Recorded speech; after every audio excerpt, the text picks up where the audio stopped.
Point number 2, the fruit of the righteous. Steadfastness and flourishing. This tree behind me, its roots are planted deep. And this tree where I'm at, we're located very close to the Colorado River. And it constantly feeds and nourishes the tree. It constantly is being fed, and it's constantly growing and alive.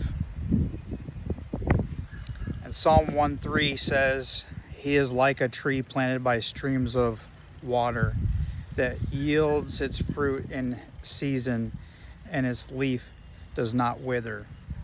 In all that he does, he prospers." Everyone wants to be the tree in Psalm 1, verse 3. And additionally, there's a connection.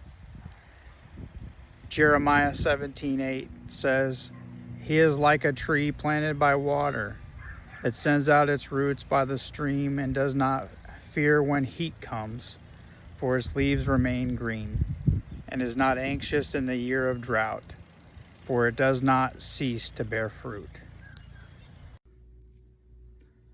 Planted with purpose.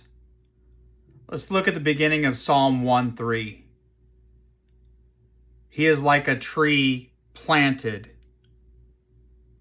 And if we really look at it, it's not an accident, it's not random, and it's not a coincidence. It's intentional, planted. God plants his people with purpose.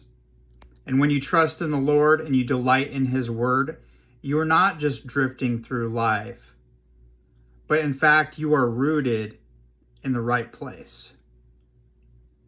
Everyone wants to be what is depicted in Psalm 1:3.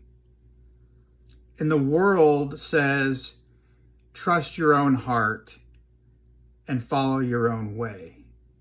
But God says, let me plant you with purpose next to streams of living water. Nourished by unseen streams. Psalm 1 and Jeremiah 17 tell us that the tree thrives even in drought. How is that even possible?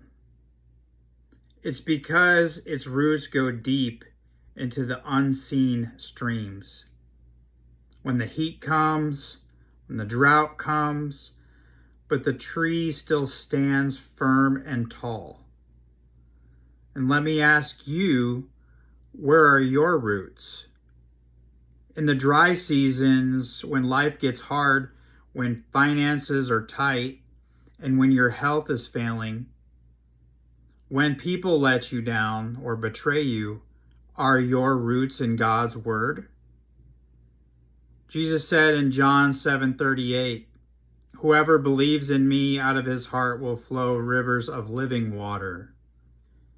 You may not see it on the surface, but God sustains his people below the surface. Producing fruit that lasts.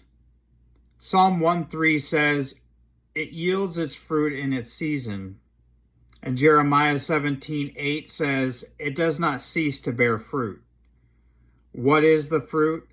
Well, in Galatians 5:22 through 23, it says, the fruit of the Spirit is love, joy, peace, patience, kindness, goodness, faithfulness, gentleness, and self-control. And Jesus says on the Sermon on the Mount in Matthew 6:21, where your treasure is, there your heart will be also. This fruit is the evidence of what you're rooted in. You don't get fruit by striving harder. You get fruit by staying rooted deeper. We don't produce love, joy, and peace by sheer willpower.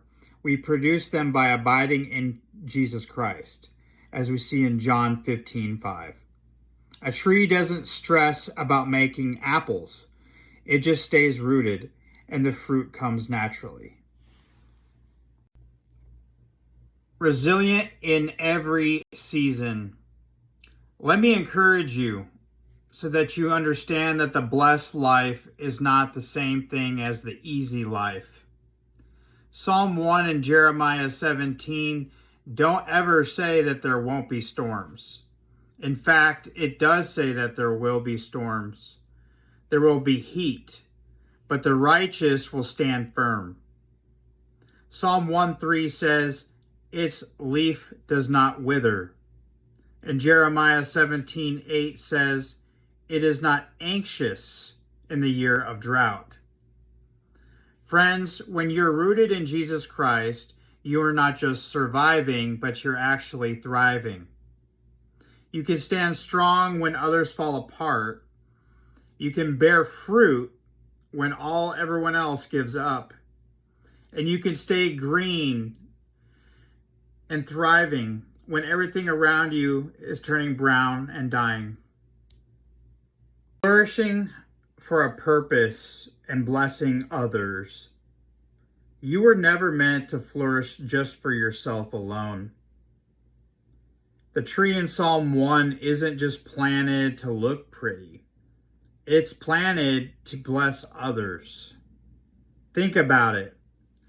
Fruit is for others to eat. Shade is for others to rest underneath. And strength is for others to lean onto. God plants you to be a blessing to others.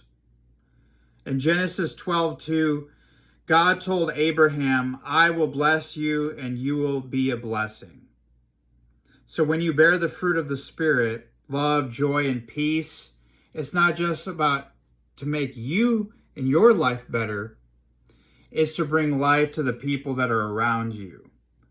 You flourish for the glory of God and for the good of others. Rooted in Christ alone, not religion, but relationship. Let's be clear, being a tree planted by the water isn't about being religious. It's not about checking boxes, following rules, or attending church out of obligation. It's about being rooted in Jesus Christ himself. In John 15:5, I am the vine and you are the branches. Whoever abides in me and I in him, he is that bears much fruit. You could be around church your whole life and still be spiritually dry if you're not connected to Jesus and the fruit in the vine. But if you're in relationship with him, even in a dry world, you'll stay alive and flourish. The tree doesn't live because of what it does, it lives because of where it's connected. So I ask you, do you know him? Not just know him, but do you actually know him? Do you know Jesus? A rooted life in a restless world. Panic, news cycles, opinions that divide, culture shifts, paradigm shifts. All these things are shifting in our lives. Chaos. But God is calling us to be anchored, just like the tree that you saw in the earlier video. In Isaiah 26:3, it says, you keep him in perfect peace whose mind is stayed on you because he trusts in you. And Jeremiah 17 verse 7 says, blessed is the man who puts his trust in the Lord. And when you're rooted in Christ, the world doesn't shake you because your hope isn't of the world. Let your life be a living witness, like the tree that points people to the river of life. Stand tall, stay rooted, bear fruit, and be unshakable.